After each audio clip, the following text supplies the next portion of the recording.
software. The cruelty is the point. Right. And Sandra, the shutdown has to end at some point, we think.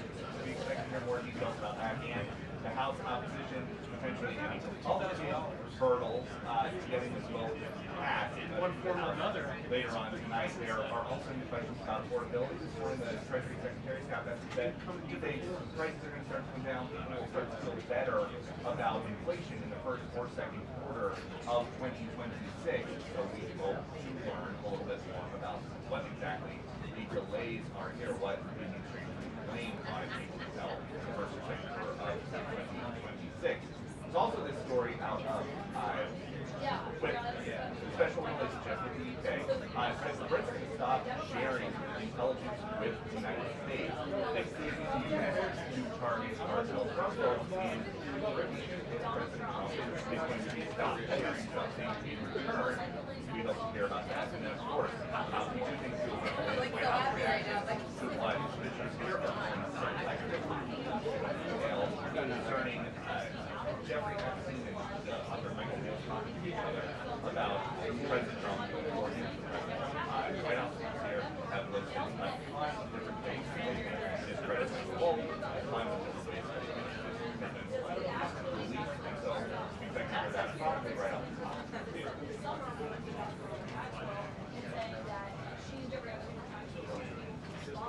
At his Mar-a-Lago club. So we've seen these emails come out. You saw Mike respond and say the name that was redacted in that initial email you just read is Virginia Dupre. It is one of Jeffrey Epstein's most prominent accusers and survivors. So her family has been those people who have speaking out on her behalf and for advocacy in the last several months since then. We hear that this is raising questions in the White House. Of course, this comes on the danger of Washington with that new House Democrat, Adelita Grijalva, set to be sworn in by House Speaker Mike Johnson this afternoon. She's expected to vote on that discharge petition that would require the Justice Department to release the emails they have on Jeffrey Epstein. These emails that are coming out today are because the House Oversight Committee subpoenaed Jeffrey Epstein's estate and they handed it over to Congress.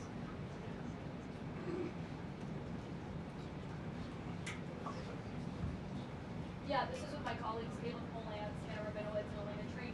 We are told that the White House is trying to meet with Republican Congressmember Lauren Boebert. She is one of the Republicans who has voiced support for that discharge petition. There's only a handful of Republicans who have done so. And we are told that top officials, including the Attorney General Pam Bondi, the Deputy Attorney General Todd Blanche, and the FBI Director Kash Patel were all trying to meet with Lauren Boebert in order to try to sway her position on that discharge petition, given the way that she has spoken publicly about it, alongside Marjorie Taylor Greene, Thomas Massie, and Nancy Mace, in terms of voting for that. Something that could happen, of course, as soon as we see Adelita Grijalva sworn in. What's not clear is if those efforts by the White House have been successful or where that's going. But it does speak to the fact that the White House, how they're viewing this, is they clearly do not want that discharge petition to go through or to pass. And there's questions of what would happen if it did pass the House, what the Senate would do with it, and of course how the White House and the Justice Department would respond to that.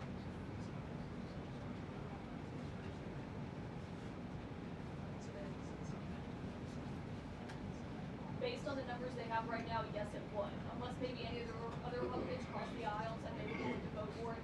Even if all Democrats stick together and Adelita Grijalva is that vote, if they do not have Lauren Boebert's vote, they would not have the 218 based on the math that we last had when, of course, all this was happening and the House was sent out early for its recess.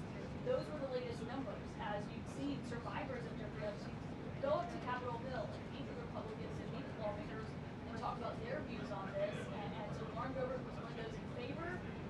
Last we know, she still is in favor of that. Whether or not the White House meeting with those top senior officials would change her mind, that would be soon to see for us.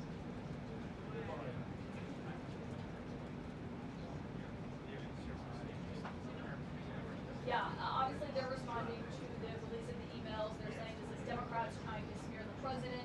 They are accusing them of manipulating those emails by putting the word redacted in that email where they said they did not want to identify who we now know to be Virginia Dupre. They were saying they were protecting her identity because she was a victim of Jeffrey Epstein's. And obviously we'll see what Karoline Leavitt has to say when she goes up there to the brief man from Karoline.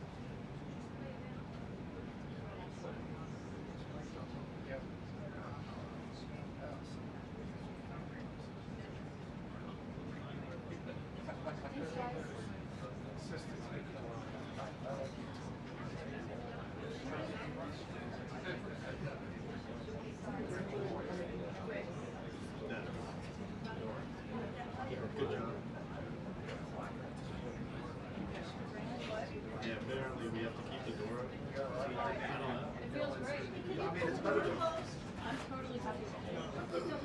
We're not allowed. The rain raise one phone. You could ask them if you want.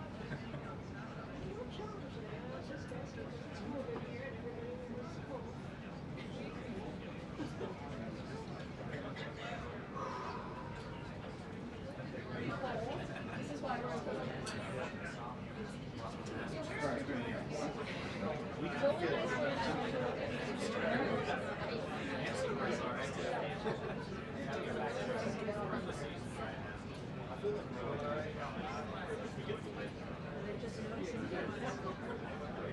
These people are then still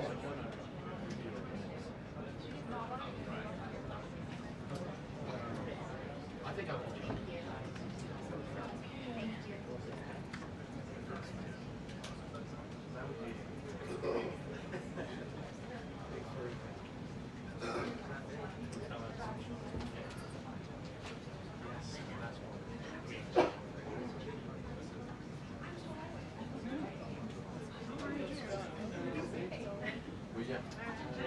Will ya?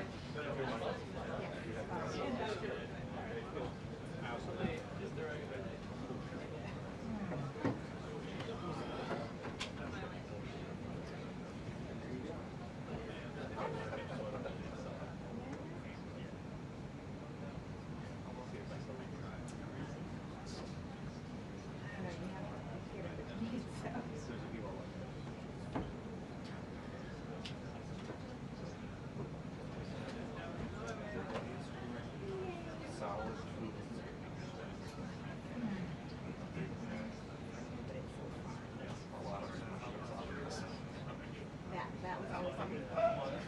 And sweet potato. Yeah. You requested that.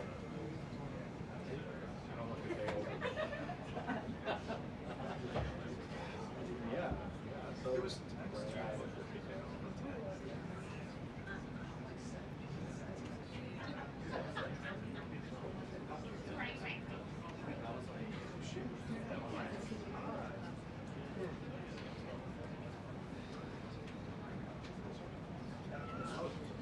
She does. It's very sweet. She does. She all does. What's the first one? Which she has on these reviews. She sat down and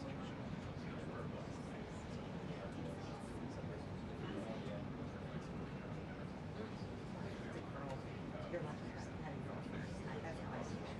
You just take them out and make them. yeah, and it's like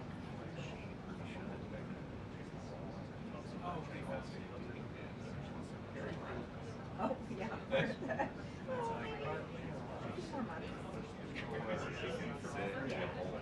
More money.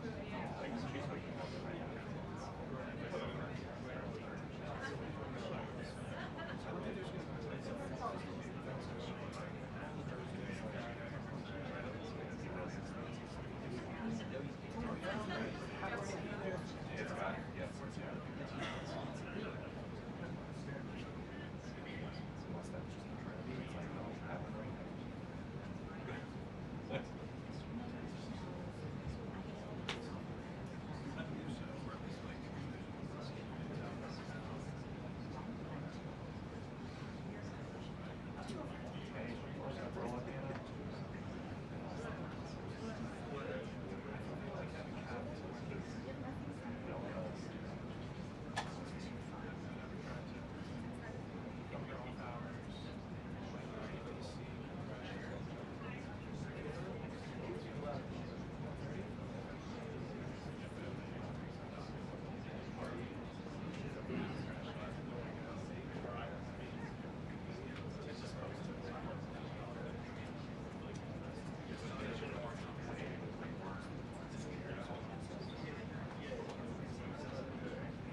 Because here, it's just like, batteries.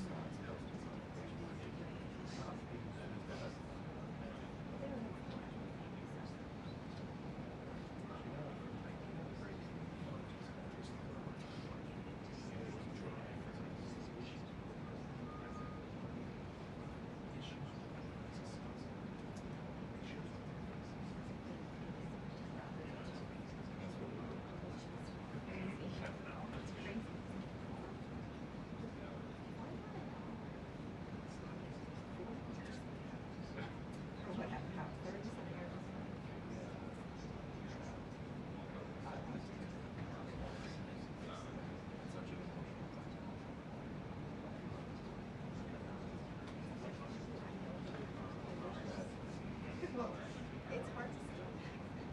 Right. Well, you know, when she's like 20, remember when she has a big show. What's all the stress? Trying to get me to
Keeps excited.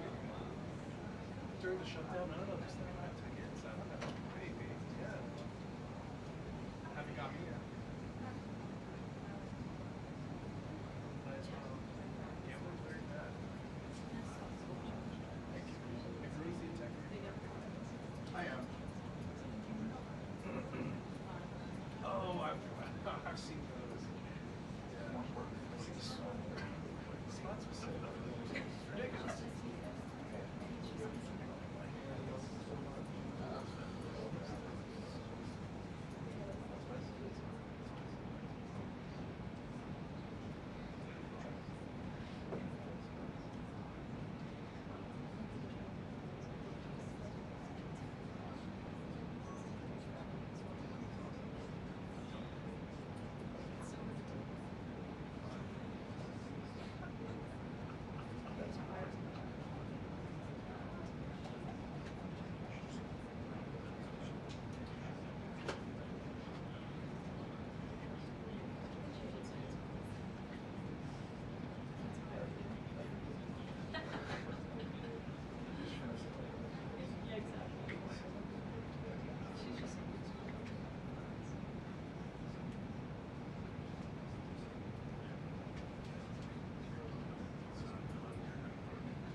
this door needs to be open. So.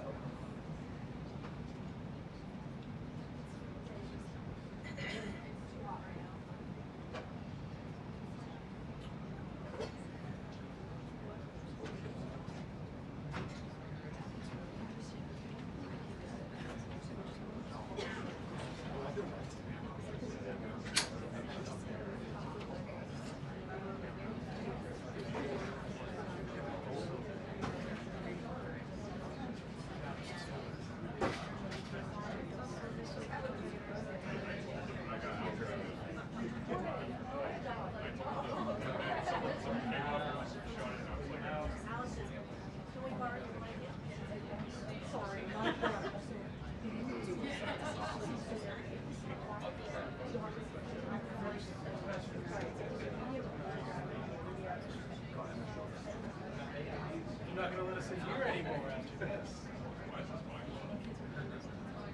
What you spoke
I noticed you react to what I did too. I was like, so that's like, no, yeah.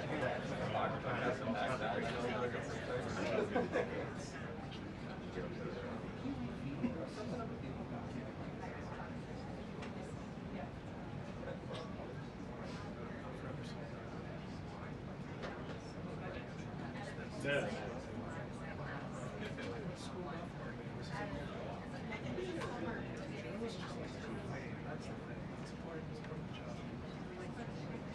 Well, this is what they gave her. Gifted from the White House.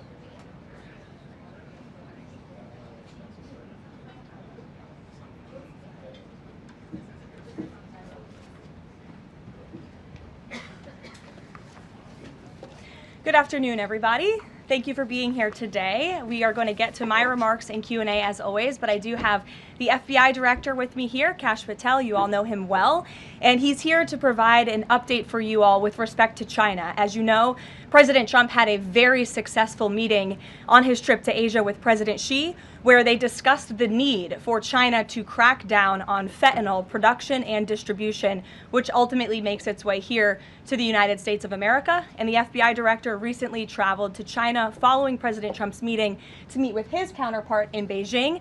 And he has a really positive announcement for the American people to share. So the president wanted me to bring the FBI director out to share that with all of you today. So Kash, please, thank you for being here. Thanks, Caroline.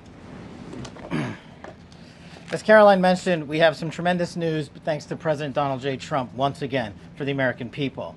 As soon as the President of the United States took office, he issued a mandate to rid America of the scourge that is fentanyl, a drug that has killed hundreds of thousands of Americans. Thanks to his leadership and direct engagements with China, we set up a framework to execute that mission 8 months ago. Attorney General Bondi immediately thereafter took steps to engage her counterpart in China at the Ministry of Public Security. Pursuant to their direct discussions, as the FBI director designated to run counterpoint on this, along with the Secretary of State Rubio and Ambassador Perdue and the team here at the White House, we set forward a path to implement the policy needed to crush the plague of fentanyl. Deputy Attorney General Blanche and our teams have been hard at work ever since, ultimately culminating in my trip to Beijing last week. This was only possible due to President Trump's historic engagement with President Xi just a few short weeks ago that set the stage for today's announcement. At that meeting, the leaders reached an agreement. But just to put this in frame for the American people, a reminder here that nearly 100,000 people died of fentanyl overdoses just last year alone. Here, this year, under this president, the FBI has seized 1,900 kilograms of fentanyl so far. That is a 31% increase from the same time period last year. To put it in perspective, that's enough fentanyl to kill 127 million Americans. Fentanyl precursors are what makes up fentanyl. While we, the interagency, the Department of Justice, have been fighting hard to seize and stop drug traffickers, we must attack fentanyl precursors, the ingredients necessary to make this lethal drug. That was the sole purpose of my trip to China, to eliminate these precursors. And if successful, we would suffocate the drug trafficking organization's ability to manufacture fentanyl in places like Mexico. This was the first time an FBI director has been to China in over a decade and received the audience with his counterpart to address this matter directly. And again, thanks to President Trump's direct engagement with President Xi, the government of China committed fully to my engagement there on the ground in Beijing at a level never seen before. While at Ministry of Public Security headquarters, I met with my counterpart at MPS, where the Chinese government agreed on a plan to stop fentanyl precursors. What does that mean? The People's Republic of China has fully designated and listed all 13 precursors utilized to make fentanyl. Furthermore, they have agreed to control 7 chemical subsidiaries that are also utilized to produce this lethal drug. Effective immediately, essentially, President Trump has shut off the pipeline that creates fentanyl that kills tens of thousands of Americans. These substances are now banned, and they will no longer be utilized by the Mexican drug trafficking organizations or any other DTOs around the world to make this drug. This historic achievement has saved tens of thousands of lives. This historic achievement would not have been possible without the tremendous team of President Trump, the Attorney General, the Department of Justice, the Federal Bureau of Investigation, and Ambassador Perdue in China, whose ground-level engagements were imperative to achieving this result. This is yet another example of how President Trump defends the American people, provides security for the American people, and puts the American people first. This is a historic first-in-its-kind achievement by any president to stop the scourge of fentanyl, and it should be championed by every single American. This achievement will save lives. We are thankful for President Trump's steadfast leadership, and this FBI will fearlessly follow in his footsteps to ensure that this mission of safeguarding the American public is achieved every single day. Thank you. Thanks, Caroline. Cash. Thank you so much. Appreciate it. Okay. Thank you again, Director Patel. Before we get going, I do have one quick scheduling announcement. Tomorrow, President Trump will be joined by the First Lady in the East Room for an executive order signing aimed at expanding opportunities for education, career development, housing, and other resources for young people transitioning from foster care to adulthood. This is part of the First Lady's Fostering the Future efforts, which are a Be Best initiative. In other news, the Democrats dragged on the government shutdown for 43 days, the longest shutdown in U.S. history. But tonight, thanks to Republicans, the White House is very hopeful that this shutdown is going to come to an end. The damage caused by the Democrats with this reckless government shutdown cannot be forgotten. It is entirely the fault of the Democrat Party. Just look at the vote count. Hundreds of thousands of federal employees have missed their paychecks. Tens of billions in wages and benefits were withheld, impacting vulnerable families. Millions of low-income Americans missed their SNAP benefits. Nearly 20,000 flights at airports across the country were delayed due to staffing shortages, causing Americans to miss family events, vacations, and work obligations. According to Airlines for America, an estimated 5.2 million travelers have had their flights disrupted over the course of the Democrat shutdown. And our economy has lost billions and billions of dollars in economic activity over the course of this shutdown, hurting consumer sentiment and crushing the travel and hospitality industries. According to a CBO estimate, the Democrat shutdown could end up decreasing fourth quarter economic growth by 2 whole percentage points. The Democrat shutdown made it extraordinarily difficult for economists, investors, and policymakers at the Federal Reserve to receive critical government data.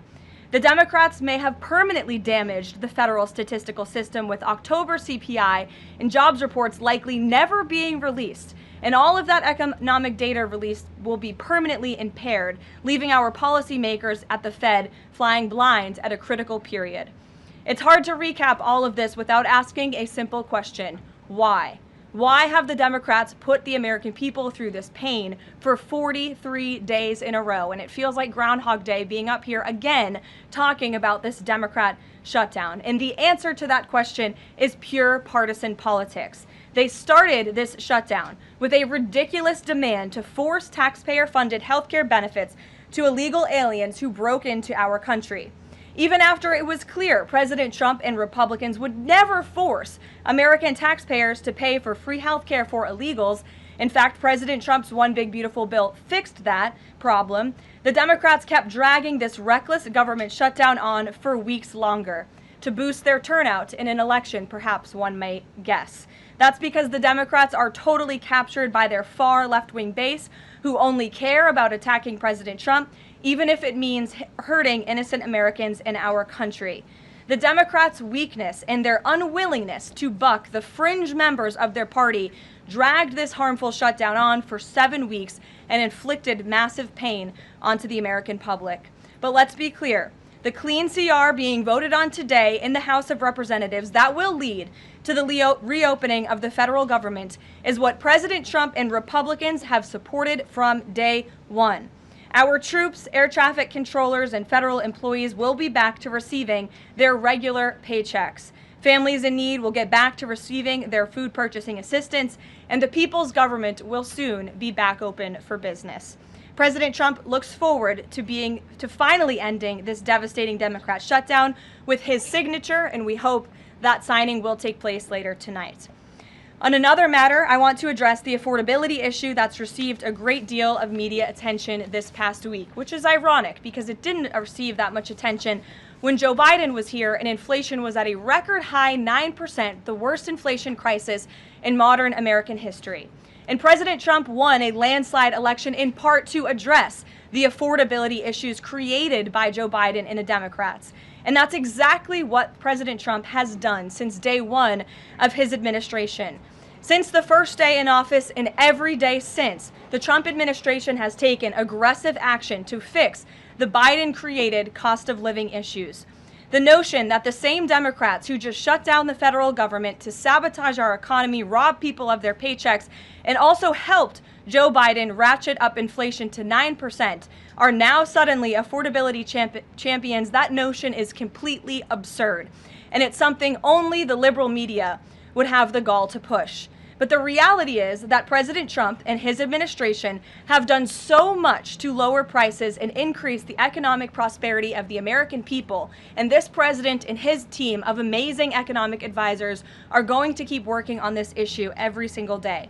In less than 10 short months, President Trump signed the largest middle-class tax cuts in American history, including no tax on tips, overtime, and Social Security, which will guarantee that next year Americans are going to put more money back into their pockets. The president has completely unleashed American energy dominance to help bring gasoline prices to the lowest in 5 years, and we expect them to continue to decrease And it has also lowered energy costs overall. There is more work to do, but again, the president's deregulatory and pro-American energy agenda is absolutely going to continue to drive down prices. This formula worked in the president's first term, and we expect that it's going to work again. And this is key because we know energy costs are the #1 driver of inflation. Again, just look at what Joe Biden did to our energy industry over the past 4 years of his administration, and look at what happened to inflation as a result. Everything became more expensive. To lower prescription drug prices and healthcare costs, the president has been working around the clock on this issue. He is obsessed with negotiating these good deals on behalf of the American people to bring down pharmaceutical costs and drug costs for Americans, and he has done so on a number of fronts. You have seen him discuss that in the Oval Office several times.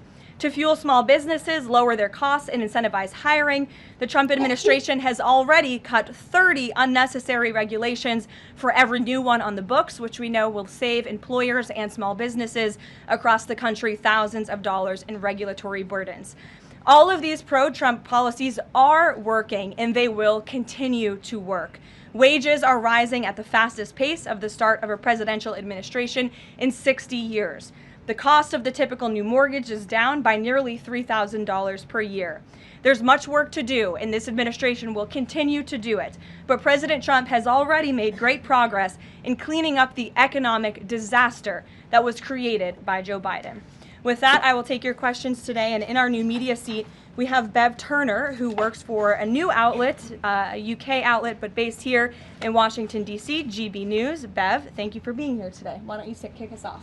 Thank you, Caroline. So the clock is ticking on the Friday deadline by which the BBC must retract and apologise for their malicious edit of the president in the documentary shown last year.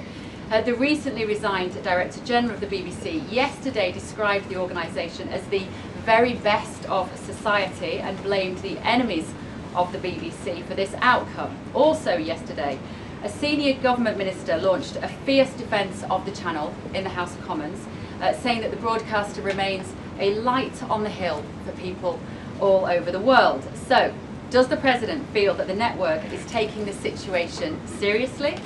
Does he believe that they've shown sufficient regret? Does this strain the relationship between the president and the prime minister? And given that the organisation is publicly funded, is the president prepared to bankrupt the BBC in his pursuit of truth and justice? Well, thank you, Bev. There's a lot of questions in one there. I will say I know the president has a very good relationship with Prime Minister Starmer. You have been there, you've seen them in their interactions, you've questioned both leaders in your time joining us when we've gone to the United Kingdom a few different times now. However, he has always been very frank when he disagrees with leaders, even whom he has a good relationship with. And the BBC, being a fair news organization, is definitely an outlet I think these two leaders would disagree. The president has made it very clear that this is a leftist propaganda machine that is unfortunately subsidized by British taxpayers, and he thinks that's extremely unfortunate for the great people of the United Kingdom and Great Britain. And I think that the president was deeply concerned by the editing, the purposeful and dishonest editing of his speech that was so clearly fake news, and he rightfully dubbed that term many years ago, and this is a classic example of that. We see it in the United States all the time. We see it now in the United Kingdom. As you know, the president's external legal counsel has filed a lawsuit against the BBC. We expect that to continue, and whether they apologize or not is up to them. Thanks for being here, Bev. Ouija. Thank you, Caroline. Sure. I have your statement about the new Epstein emails that have been released by House Democrats. Separate from why you believe the emails were made public, can you address their substance? Did the president ever spend hours at Jeffrey Epstein's house with a victim? These emails prove absolutely nothing other than the fact that President Trump did nothing wrong. And what President Trump has always said is that he was from Palm Beach, and so was Jeffrey Epstein. Jeffrey Epstein was a member at Mar-a-Lago until President Trump kicked him out because Jeffrey Epstein was a pedophile and he was a creep. And this email you refer to with the name of a victim that was unredacted now and has since been reported on in this room, so I will go ahead and say it, Virginia Giuffre. And it was CBS's own reporting, Ouija, that recently wrote that Miss Guthrie maintained, and God rest her soul, that she maintained that there was nothing inappropriate she ever witnessed, that President Trump was always extremely professional and friendly to her. And so I think it's a question worth asking the Democrat Party, and you should all go ask them after this briefing, of why they chose to redact that name of a victim who has already publicly made statements about her relationship with Jeffrey Epstein and is unfortunately no longer with us. Mary. Thank you, Karoline. 2 questions on this. In the interest of transparency, why not just go ahead, release the full files on Epstein, get this all over with? This administration has done more with respect to transparency when it comes to Jeffrey Epstein than any administration ever. In fact, this administration, the Department of Justice, has turned over tens of thousands of documents to the American people. We are cooperating and showing support for the House Oversight Committee. That's part of the reason you are seeing these documents that were released today, because of the House Oversight Committee's and Republicans' efforts to get these out to the public. This administration also moved, the Department of Justice also moved to unseal grand jury testimony, which we know, unfortunately, a judge declined those requests. So this administration has done more than any, and it just shows how this is truly a manufactured hoax by the Democrat Party. For now, they're talking about it all of a sudden because President Trump is in the Oval Office. But when Joe Biden was sitting in there, the Democrats never brought this up. This wasn't an issue that they cared about because they actually don't care about the victims in these cases. They care about trying to score political points against President Trump, as we have, of course, seen with this government shutdown. And this entire thing, again, it's not a coincidence to the American people at home. There are no coincidences in Washington, D.C. And it is not a coincidence that the Democrats leaked these emails to the fake news this morning ahead of Republicans reopening the government. This is another distraction campaign by the Democrat and the liberal media, and it's why I'm being asked questions about Epstein instead of the government reopening because of Republicans and President Trump. But given your interest in transparency, Karoline, why are White House officials then meeting with Representative Boebert in an effort to try and get her to not sign this petition calling for the release of the files? Doesn't it show transparency that members of the Trump administration are willing to brief members of Congress whenever they please? Doesn't that show our level of transparency? Doesn't that show the level of transparency when we are willing to sit down with members of Congress and address their concerns? That's a defining factor of transparency. Having discussions with members of Congress about various issues, and I'm not going to detail conversations that took place in the Situation Room in the press briefing room. Reagan. I have a question about the government shutdown. Thank you. The Middle East. I'm glad someone does. First, on the government shutdown, the shutdown deal reverses the administration's reps, and it also prohibits more from happening until the end of January. I'm wondering if the president had input on this element of the deal, and if he's at all disappointed that's going to reverse the downsizing of the federal government that they did during the shutdown. I mean, look, I think it's about 6,000 workers total. When you look at that in comparison to the reduction in the federal workforce that this administration has done since January to get rid of the waste, the fraud, the abuse, and to reduce the size of our federal bureaucracy, we've done a lot of great work on that front, and we will continue to. But obviously, the president's main priority was to reopen the federal government and get people back to work, and that's what this deal accomplishes. There's been reports in Israeli media that the U.S. is considering building a temporary military base on the Gaza border. Can you confirm these reports? So I had a conversation directly with the reporter who wrote this article, and this article was based on a single piece of paper, an inquiry that somebody in the Department of Navy made about an idea that may happen in the future. And this reporter deemed that as an official plan and ran with a story that the United States is looking into it. I checked with the highest levels of the United States federal government. This is not something the United States is interested in being engaged in. It's not something we are currently involved in right now that we will be funding. And the president has been very clear he doesn't want to see boots on the ground with respect to what's happening in the Middle East. We've made great peace. We've made great progress with the peace plan in Gaza, and we want to continue to see that move forward. But I put a comment in that story for a reason, and sometimes we see reporters take a piece of paper like this and just deem it as official policy, and sometimes that misleads people a little bit. Sure. There's been a question about UK intelligence sharing regarding the drunk interdictions involving Venezuelan boats. How will that affect the U.S. military operation? There's been a lot of discussion about the high caliber of the intelligence that has been provided. before any of these military actions had taken place. I've seen that report. Oh, hello. I've seen that report. I'm familiar with the reporting, but we don't comment on intelligence matters, classified intelligence matters, as you know. As for the Trump administration's position on our narco-terrorist campaign in the Caribbean, it is going to continue, and the president has made it very clear he's not going to allow terrorists to bring illegal drugs that kill American citizens into our great country. Sure, John. I'll go to John and then Zolan. Go ahead. Thank you so much. Trump has talked about sending out $2,000 checks to U.S. citizens. Earlier this year, he also talked about sending a Doge dividend.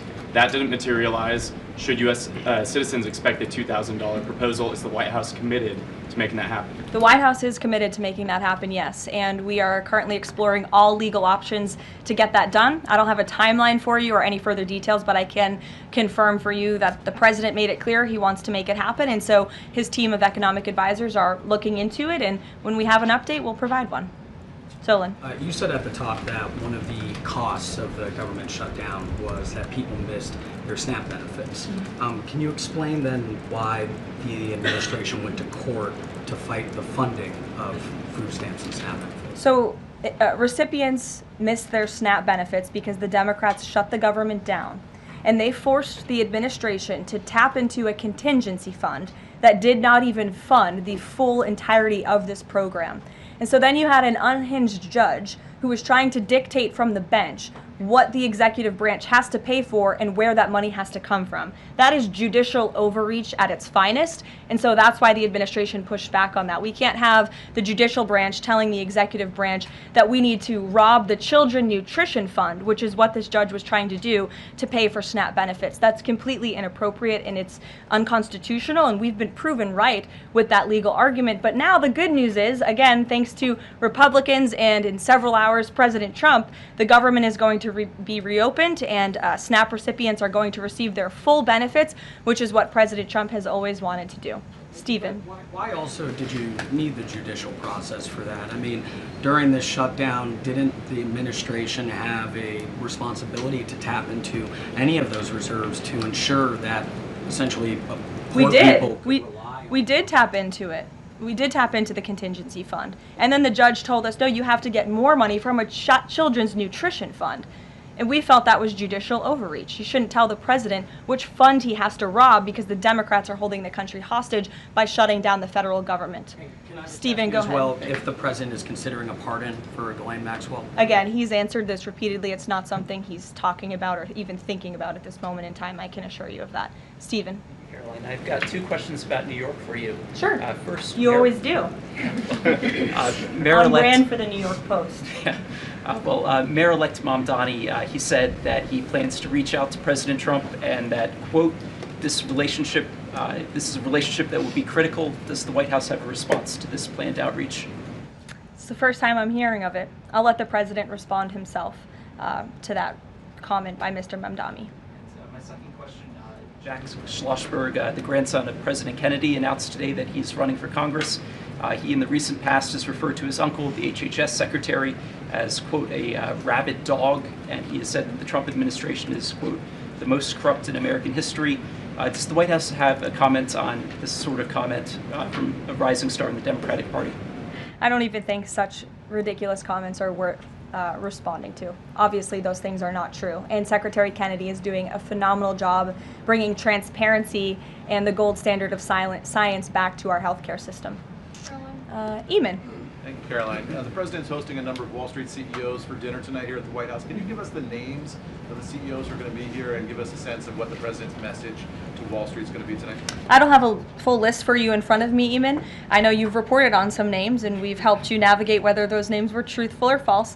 But I know the president actually plans to bring some of you into the dinner tonight, so you'll see for yourself in several hours if that's okay with you. And there's been some reporting that the White House is frustrated with Bill Pulte and the rollout of this proposal for a 50-year mortgage. Can you tell us if the White House is frustrated with that rollout and if the White House still supports the idea of a 50-year mortgage for Americans? This is a proposal that the president himself has commented on. I would defer you to the president's statements, and it's something that the administration is discussing and seriously looking into.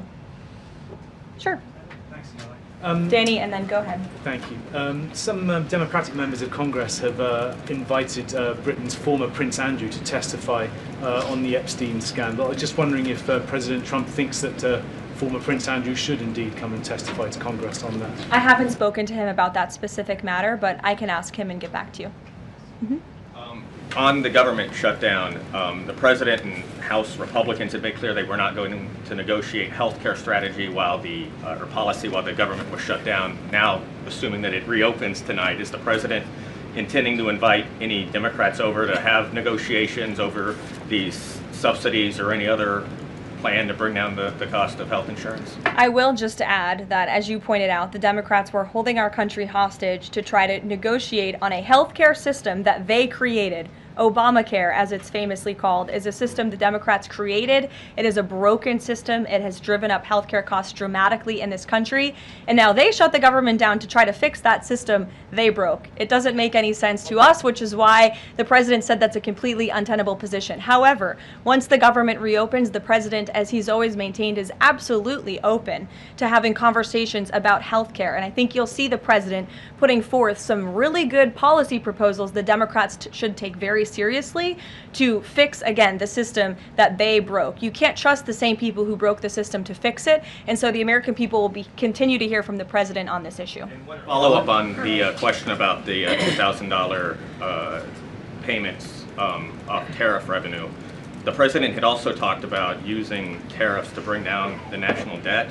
Would this be in lieu of that? Like, this is now the new way to maybe to use that tariff revenue? No, the president put out a statement on this clarifying he wants to do both things with the tariff revenue that he's bringing into this country. Trillions of dollars are expected to continue to pour in, and it's part of the reason that the Supreme Court case is so vital for our country's future, to restore our manufacturing industry in this country, to protect our national security, to continue to allow the president to use tariffs as leverage to negotiate economic deals that, again, are good for our national security. And that revenue can then be used for various reasons, to pay down our debt and also perhaps to give these rebate checks back to Americans, which, again, the White House is exploring the legal options of how we can get that done. Catherine, go ahead. Caroline, Viktor Orban said this week that President Trump has promised Hungary some kind of financial shield. Do you have any details on how that will be structured or what that would look like? I don't, but I'm happy to check with the National Security Council and get back to you.